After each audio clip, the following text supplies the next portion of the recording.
சொக்கப்பனை என்பது அதிசயமானது கிடையாது. அது கிராமத்தில் உள்ளவர்கள் தயார் செய்வது இயல்பு. மிகவும் சுலபமாக தயாரித்து விடுவார்கள். அது கும்பு போன்று ஒரு மையமான இடத்திலே, ஊரின் மையமான இடத்திலே, இப்போ ஒரு 2 தெரு 3 தெரு 4 தெரு இருக்குன்னா அந்த 4 தெரு சந்திக்கக்கூடிய ஓர் இடத்தில் அந்த சொக்கப்பனையை தயார் செய்து விட்டு விடுவார்கள்.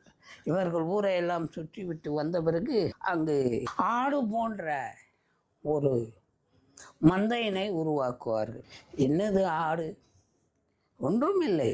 மாவலியை யாரெல்லாம் சுற்றி வந்தார்களோ அந்த பிள்ளைகள், நடுத்தர வயதினர், சற்று பெரியவர்கள் எல்லோரும் அந்த சொக்கப்பனைக்கு முன்பாகவே பெரியவர்கள் இருப்பார்கள். அடுத்து சொக்கப்பனைக்கு அடுத்து நோக்கியவாறு அனைவரும் லைனாக, ஒரு லைனில் 10 பேர் இருக்குங்களா, ஒரு 4 லைன் அது மாதிரி எல்லாம் கூடி அனைவரும் ஒன்றாக இருப்பார். இந்த தலப்பாகை கட்டிய பெரியவர் பேன்ட்டு ஆடுகளை அழைப்பார்கள், மேன்ட்டு சொல்லி அழைப்பார்கள் என்று நினைக்கிறேன்.